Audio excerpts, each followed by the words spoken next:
हाय student, मी Bhalke sir आणि तुमचं खूप खूप खूप स्वागत आहे आपल्या भालके सायन्स अकॅडमी यूट्यूब चॅनलवर. आज आपण बघणार आहोत बघा महाराष्ट्र बोर्ड वर्ग 12वी फिजिक्स यामधला जो पार्ट सेकंड आहे, सेकंड पार्टमधला पहिला चॅप्टर. पण जर आपलं बुक बघितलं आपण तर बुक हे आपलं रेग्युलर आहे, म्हणजे पूर्णच्या पूर्ण चॅप्टर एकाच पुस्तकात आपल्याला पाहायला मिळतात. त्यानुसार या चॅप्टरचा नंबर आहे बघा 8वा. त्याचं नाव दिलं आपण इलेक्ट्रोस्टॅटिक. आपण आज थोडं इंट्रोडक्टरी पार्ट बघणार आहोत इलेक्ट्रोस्टॅटिक्सचा, आणि त्याचबरोबर ज्याही बेसिक गोष्टी आपल्याला लागणार आहेत हा चॅप्टर पूर्ण शिकण्यासाठी त्या गोष्टीवर आपण आज जरासं फोकस करणार आहोत. आपलं जे चॅप्टरचं नाव आहे बघा इलेक्ट्रोस्टॅटिक्स. ही एक मोठी ब्रँच आहे आपल्या फिजिक्सची, जी की क्वांटम फिजिक्समध्ये आपण ह्याला टाकू शकतो. जनरली चार्जबद्दल याच्यामध्ये चर्चा होणार आहे. चार्ज हे प्रोड्यूस होत असतात बघा प्रोटॉन आणि इलेक्ट्रॉनमुळे, आणि प्रोटॉन आणि इलेक्ट्रॉन हे आपले खूप छोटे पार्टिकल आहेत. याचा अर्थ क्वांटम फिजिक्सच्या पोर्शनमध्ये हा भाग येऊ शकतो. आता जनरली एक फिजिक्सची ब्रँच आहे ज्याचं नाव आहे इलेक्ट्रोमॅग्नेटिझम. इलेक्ट्रोमॅग्नेटिझम त्याचे दोन पार्ट पडतात. एक टाईप पडतो बघा इलेक्ट्रोस्टॅटिक्स आणि दुसरा आहे इलेक्ट्रोडायनेमिक. ठीक आहे. तर इलेक्ट्रोस्टॅटिक्समध्ये आपण कशाची डील्स करतो, कशाची चर्चा करतो, तर ॲट रेस्ट चार्जेस जेही आपल्याकडे रेस्ट चार्ज असतील, रेस्ट चार्जबद्दल ज्या ब्रँचमध्ये स्टडी केली जाते त्या ब्रँचला आपण इलेक्ट्रोस्टॅटिक्स म्हणायचं. स्टॅटिक्सचा अर्थ रेस्ट असणे, स्टेशनरी असणे, आणि जेही स्टेशनरी चार्जेस आहेत त्यांच्याबद्दल चर्चा आपण इलेक्ट्रोस्टॅटिक्समध्ये करायचं. म्हणजे आपल्या चॅप्टरचं नाव स्टॅटिक्सच आहे, त्यामुळे आपण जनरली याच्यामध्ये पूर्ण चर्चा कशाची करणार, रेस्ट असणारे जे बी चार्ज असतील ते. And in electrodynamics we have study about the moving charge. It means current electricity or electric current काही म्हणू शकता आपण ह्याला. जे बी मूव्हिंग चार्ज असतील, एकंदरीत चार्जचं डिस्प्लेसमेंट होणं एका ठिकाणाहून दुसऱ्या ठिकाणी असं जर होत असेल किंवा फ्लो ऑफ चार्ज होत असेल तर अशा केसमध्ये इलेक्ट्रिक करंट प्रोड्यूस होतं. हे आपण पूर्ण डिटेलमध्ये पुढे येणारे जे चॅप्टर आहेत याच्यानंतरचे सगळे चॅप्टर यावर डिटेल असतील. आपला या चॅप्टरमध्ये फक्त आता सध्या रेस्टमध्ये असणारे जेही चार्ज आहेत त्याबद्दल चर्चा करायचं. ठीक आहे. ह्या दोन ब्रँच आहेत मेनली, एक इलेक्ट्रोडायनॅमिक्स, एक असेल इलेक्ट्रोस्टॅटिक्स, आणि ह्यांचा तयारी जे काय कुठून प्रोड्यूस झाला तरी इलेक्ट्रोमॅग्नेटिझममध्ये. इलेक्ट्रोमॅग्नेटिझमचं एक्झाम्पल आपण दुसरंही देऊ शकता, जसं की इलेक्ट्रोमॅग्नेटिक वेव्स कोणत्या असतात, लाईट वेव्स, जे आपली प्रकाश सनलाईट आहे. आता आपल्याला आज ह्या चॅप्टरमध्ये इलेक्ट्रोस्टॅटिक्स बघायचं. बघा काय असतं काय नाही. चार्जबद्दल आपण डिटेल चर्चा करणार आहोत आजच्या आपल्या एवढ्या व्हिडिओमध्ये, आणि त्याच्यानंतर मग येणारे पुढचे जे काही व्हिडिओ असतील त्याच्यानंतर एक एक कन्सेप्ट आपण याच्यामधली घेणार आहोत. तर फर्स्टली चार्ज काय असतात बघूया आपण, कारण सगळं डिटेल आपल्याला याच्यावर स्टडी करायचं तर ती चार्जबद्दल. तर चार्ज काय असतं बघूया आपण. जनरली चार्ज जो आहे दोन टाईपचे असतात बघा. एक असतो पॉझिटिव्ह चार्ज ज्याला आपण या साईडने इंडिकेट करत असतो, आणि दुसरं असतं काय आपल्याकडे निगेटिव्ह चार्ज जो की -VE आपण ह्याला दाखवत असतो. ठीक आहे. देन त्याच्यानंतर बघा दुसरी गोष्ट,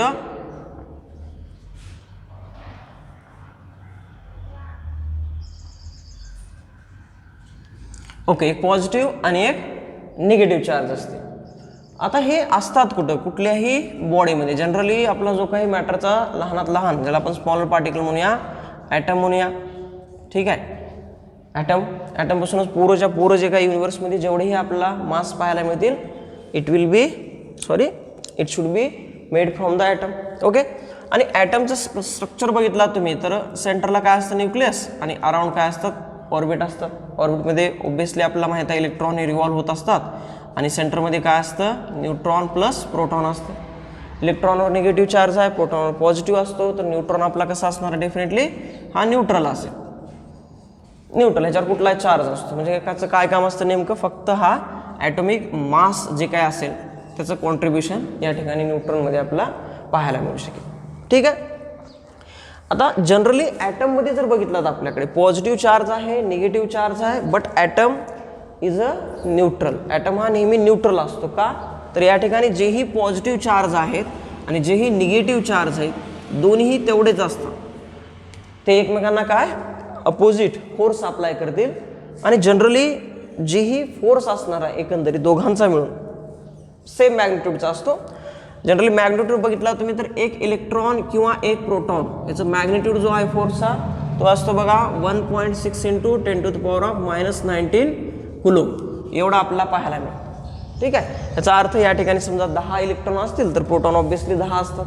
म्हणजे 10 इलेक्ट्रॉनचा जो बी या ठिकाणी चार्ज असेल तेवढा चार्ज कोणाचा असणार आहे प्रोटॉनचा असेल. म्हणजे एकमेकांना अपोजिट फोर्स अप्लाय करतील आणि फायनली ते नेट जो काही फोर्स असेल तो मात्र 0 असेल. नेट यावर चार्ज काहीच राहणार नाही. नेट चार्ज काहीच राहणार नाही म्हणजे ॲटम कसा असेल आपला न्यूट्रल असेल. मग जो बी चार्ज असेल तो सगळ्या बॉडीमध्ये आपल्याला पाहायला मिळत नाही. एक अशा फिक्स अशा काही कंडिशन असतात किंवा काही अशा सिच्युएशन असतात अशाच कंडिशनला आपला चार्ज पाहायला मिळतो. जनरली याच्यावर आपण चार्ज आहे असं म्हणत नाही. का म्हणत नाही? कारण इलेक्ट्रॉन जेवढे आहे तेवढेच प्रोटॉन म्हणजे चार्ज हा पूर्णपणे एकमेकांना तो काय करेल नेट चार्ज तर 0च असणार आहे. चार्ज नाहीच आहे, न्यूट्रल म्हणतोय आपण. ही ॲटम जी काही बॉडी आपली न्यूट्रल आहे म्हणजे इथं तर चार्ज नाहीच आहे. मग चार्ज येण्यासाठी किंवा चार्ज असण्यासाठी काही फिक्स अशा कंडिशन पाहिजे. त्याच कंडिशनवर आपला चार्ज इंट्रोड्यूस होऊ शकतो. ठीक आहे, बघा आता यामधलं जे बी काही फोर्स ऑफ अट्रॅक्शन आहे जो पॉझिटिव्ह आहे आणि निगेटिव्ह आहे. दोन चार्जचे प्रकार आपण बघितले.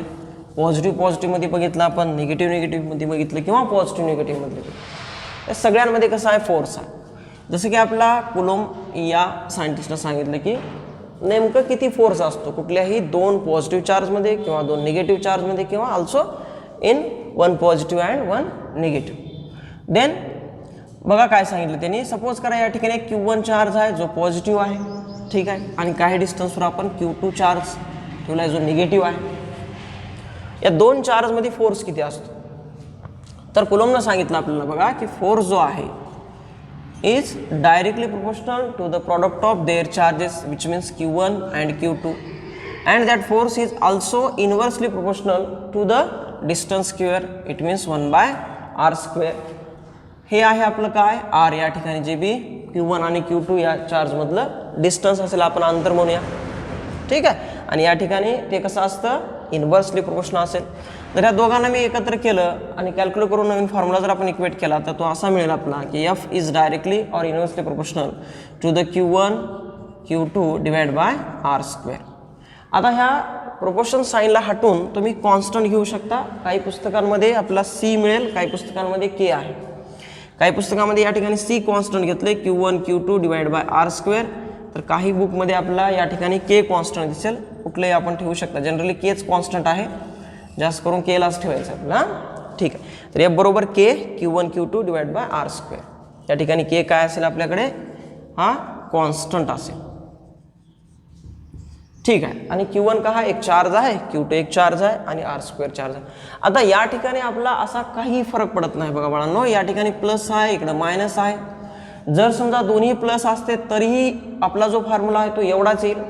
जर दोन्ही मायनस जरी असतील तरीही तेवढंच असतं. फोर्स ऑफ अट्रॅक्शन तेवढंच असणार आहे किंवा फोर्स ऑफ रिपल्शन. आपण असं लिहूया फोर्स ऑफ अट्रॅक्शन जे आहे तेवढंच काय असतं फोर्स ऑफ रिपल्शन पण असतं. म्हणजे 2 पॉझिटिव्हमध्ये जो बी रिपल्शन फोर्स असेल त्याची मॅग्नेट्यूड त्याचा फॉर्म्युला बी हाच मिळेल आपला. आणि 2 चार्ज त्याच्यामध्ये एक निगेटिव्ह आहे, पॉझिटिव्ह फोर्स ऑफ अट्रॅक्शन होईल त्या ठिकाणी सुद्धा फॉर्म्युला हाच मिळेल.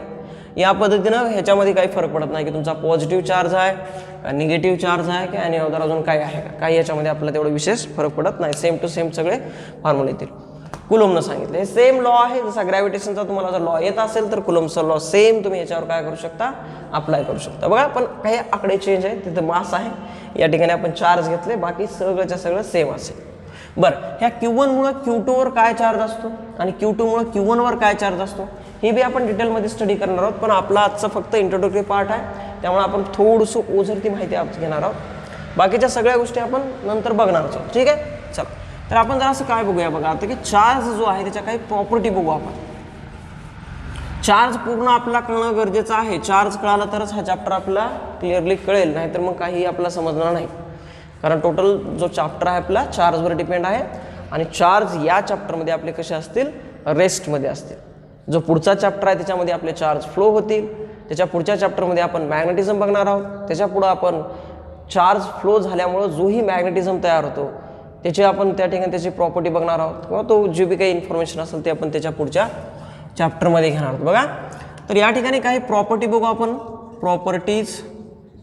Properties of charge. ठीक आहे. पहिली प्रॉपर्टी जी चार्जची आहे बघा, चार्ज कसे असतात, ॲडिटिव्ह इन नेचर असतात. ॲडिटिव्ह इन नेचर म्हणजे मी काय करू शकतो, याचं अल्जेब्रिक सम करू शकतो. अल्जेब्रिक सम जसं की कुठल्याही स्केलर क्वांटिटीचा आपण करत असतो. Scalar quantity, charge is scalar quantity. कुठल्याही आपण अल्जेब्रिक जी बी आपल्याकडे अल्जेब्रिक सम म्हणजे कसं जनरली साधारणपणे जसं आपण साधे आकडे बेरीज करतो जसं की मी मला एक बाबा 5 आहे माझ्याकडे, अधिक 7 अधिक 3 किती होईल मला माहित आहे 13 होईल. सेम मी चार्जला सुद्धा तसं ॲड करू शकतो. किती आपल्याकडे प्रोटॉनचा चार्ज आहे म्हणजे पॉझिटिव्ह चार्ज आहे, किती निगेटिव्ह चार्ज आहे, त्यांची बेरीज वजाबाकी करून आपण काढू शकतो. म्हणजे काय होतं की चार्जचे आपण सहजपणे अल्जेब्रिक या ठिकाणी सम करू शकतो. त्याच्यात आपला काही प्रॉब्लेम नाही आहे. साधारण जसं वेक्टर स्केलरचं आपण जसं बेरीज करतो तसं या ठिकाणी बेरीज करता येते. वेक्टरची बेरीज आपल्याला अशी करता येत नाही, अल्जेब्रिक नेचरमध्ये नसत नाही. ते वेक्टरच्या रूलला फॉलो करून आपल्याला त्याची बेरीज करावं लागतं. तो वेक्टरमध्ये वेगळा आहे. जनरली आपण चार्जच्या बाबतीत चर्चा करू, तेव्हा आपण चार्जपर्यंत जाऊया. दुसरी ह्याची प्रॉपर्टी आहे बघा चार्जची, ती म्हणजे चार्ज इज कन्झर्व्ड. मला चार्ज काय करता येऊ शकतो, कन्झर्व करता येतो. कन्झर्व करणं म्हणजे काय करणं, जो बी चार्ज असेल, जो प्रिव्हियस चार्ज आहे, आफ्टर ज्यावेळेस तुम्ही चेक करताल त्यावेळेस बी तो चार्ज तसाच राहील. जसं की प्रॉपर्टी कोणती आहे आपली, क्वांटायझेशन म्हणू आपण ह्याला, क्वांटायझेशन ऑफ चार्ज. काय असतं, याची फिक्स व्हॅल्यू असते चार्जची. म्हणजे मी असं म्हणू शकतो 1 इलेक्ट्रॉन व्होल्ट म्हणू शकतो मी, 2 इलेक्ट्रॉन व्होल्ट म्हणू शकतो, 3 इलेक्ट्रॉन व्होल्ट म्हणता येईल मला, 100 इलेक्ट्रॉन व्होल्ट म्हणता येईल आपल्याला. पण आपलं असं म्हणता येत नाही की 2.5 इलेक्ट्रॉन व्होल्ट असं कधीही चार्ज येत नाही. त्याच्यानंतर मला असं म्हणता येत नाही की 3.5 इलेक्ट्रॉन व्होल्ट असा चार्ज येत नाही. जसं की तुम्ही बाजारामध्ये गेलात कुठल्याही जनरल स्टोर्सला आणि पेन मागितला, तुम्ही किती पेन मागणार आहात, तुम्ही 1 पेन मागताल, 2 मागताल, 3 मागताल, 4 मागताल का, तुम्ही 2.5 पेना द्या म्हणताल का, किंवा 1.5 पेनामध्ये म्हणताल का, 1.5 पेन द्या असं म्हणणार आहात, कारण तो देणार पण आहे आपल्याला. 1.5 पेन, 2.5 पेन, 3.5 पेन अशी आपल्याला मिळणार आहे का, नाही. फिक्स त्याची व्हॅल्यू असते. एक तर 1 घ्या, 2 घ्या, 3 घ्या, 4 घ्या, म्हणजे इंटिजरच्या फॉर्ममध्ये सगळे कसे असतील, इंटिजर. ठीक आहे. या नंबरमध्येच आपल्याला चार्ज पाहायला मिळत असतात. म्हणजे एक तर तुम्ही 1 इलेक्ट्रॉन, 2 इलेक्ट्रॉन, 3, 3.5, 100, 1000 काही का असणार, परंतु आपल्याला या ठिकाणी फिक्स अशा नंबरमध्ये आपल्याला चार्ज पाहायला मिळतो. ह्याला आपण म्हणायचं क्वांटायझेशन ऑफ चार्ज म्हणायचं. ठीक आहे. आपण थोडंसं बेसिक काही गोष्टी घेतल्या आज. इंट्रोडक्शन पार्ट होता आपला, चार्जबद्दल आपण थोडी माहिती घेतली. आता ह्याच्यानंतरच्या व्हिडिओमध्ये आपण खरं तर ह्या चॅप्टरला सुरुवात करणार आहोत. आपण बघणार आहोत फर्स्टली गॉस लॉ, जो की 12थमध्ये तुमच्या डायरेक्ट गॉस लॉचे ॲप्लिकेशन आहेत. हा पार्ट सगळा 11thला आहे आणि गॉस लॉ सुद्धा 11thलाच पाहायला मिळतो आपला. तर यामध्ये आपण काय करणार होता, उद्या म्हणजे जो येणारा पुढचा व्हिडिओ असेल त्या व्हिडिओमध्ये मी गॉस लॉ याच्याबद्दल आपण चर्चा करणार. ठीक आहे. जर व्हिडिओ माझा आवडला असेल तर नक्की चॅनलला लाईक, शेअर आणि सबस्क्राईब करा. धन्यवाद.